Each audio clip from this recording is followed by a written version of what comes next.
Hi, அனைவருக்கும் வணக்கம். இன்றைக்கி நாம் பார்க்க போகிறது 11th ஸ்டாண்டர்ட் அக்கௌண்டன்சி சாப்டர் 10 தேய்மான கணக்கிடலில் 5வது சம்ம பார்க்க போகிறோம். பயிற்சி கணக்கு 5.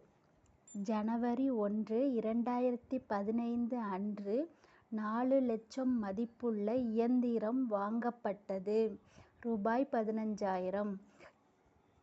ரூபாய் 15,000 நிறுவுதல் செலவாகவும் ரூபாய் 10,000 வண்டி கட்டணமாகவும் செலவழிக்கப்பட்டது. நேர்கோட்டு முறையில் ஆண்டுதோறும் 10% தேய்மானம் நீக்கப்பட வேண்டும். கணக்குகள் ஒவ்வொரு ஆண்டும் மார்ச் 31 முடிக்கப் பெறுகின்றன. முதல் 2 ஆண்டுகளுக்கு இயந்திரத்தின் மீதான தேய்மான தொகையை கணக்கிடவும். இதுக்கு முன்னாடிலாம் என்ன சொன்னாங்க அப்படின்னா, நேர்கோட்டு முறையில் இயந்திரம் வாங்கினது, பழுதுபார்ப்பு, பயனளிப்பு காலம், இறுதி மதிப்பு, இப்படி மட்டும்தான் கொடுத்துருந்தாங்க. இதுலேயும் அப்படியே தான் கொடுத்துருக்காங்க. இந்த 10% தேய்மானம் அப்படிங்கிறது இதில் கொடுத்துருக்காங்க. அதை என்னங்கிறத தீர்வு காணும்போது பார்ப்போம். இப்போ கணக்கு என்னன்னு படித்தோம். அதில் என்ன சொல்லியிருந்தாங்க, இயந்திரம் வாங்கியது 4 லட்சம், நிறுவுதல் செலவு 10,000, வண்டி கட்டணம் 15,000 கொடுத்துருந்தாங்க. தேய்மானம் 10%. இதில் இப்போ புதுசாக வந்திருக்கிறது இந்த கணக்கில் தேய்மானம் அப்படிங்கிறது தான். இப்போ அதுக்கு 2 வருடத்துக்கு கண்டுபிடிக்க சொல்லியிருக்காங்க தேய்மான தொகை.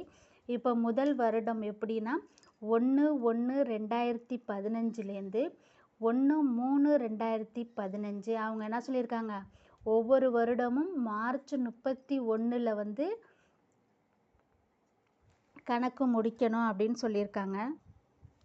மார்ச் 31 கணக்கு முடிக்கணும்னு சொல்லியிருக்காங்க.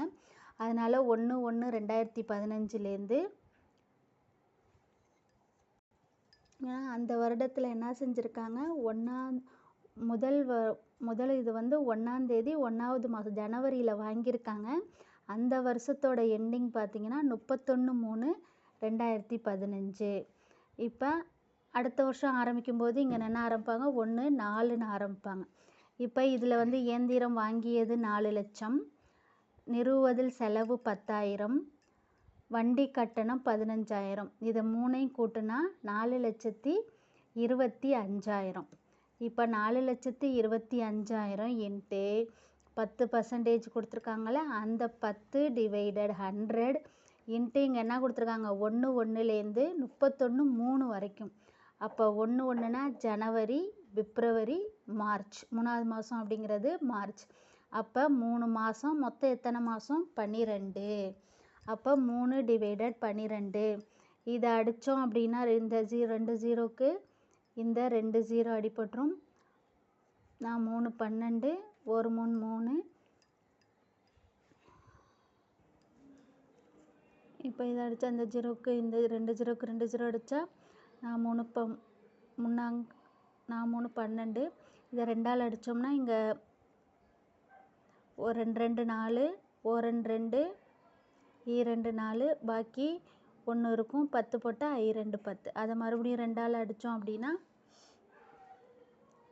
எடுத்துகிட்டு 10 62.50 வரும். அதை 10ஆல் மல்டிப்ளை பண்ணால் 10,625. இதுதான் முதல் வருடத்தோட தொகை. அடுத்தது 2ஆம் வருடம்.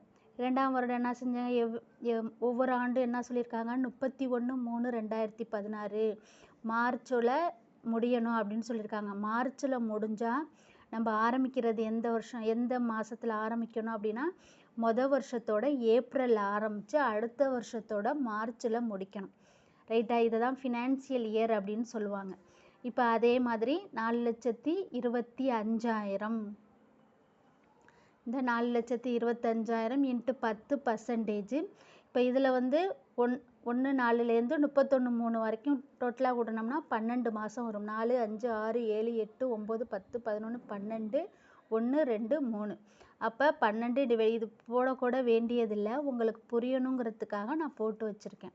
12/12னா இதில் இது அப்படியே அடிபட்டு போயிடும். இந்த 0க்கு இந்த 0, இந்த 0க்கு இந்த 0 அடிபட்டால் 42,500 தான் 2ஆம் வருடத்துக்கான தேய்மான தொகை. அப்போ முதல் 2 வருடம் கேட்டிருந்தாங்க. முதல் வருடம் 10,625. 2ஆம் வருடம் 42,500. நன்றி.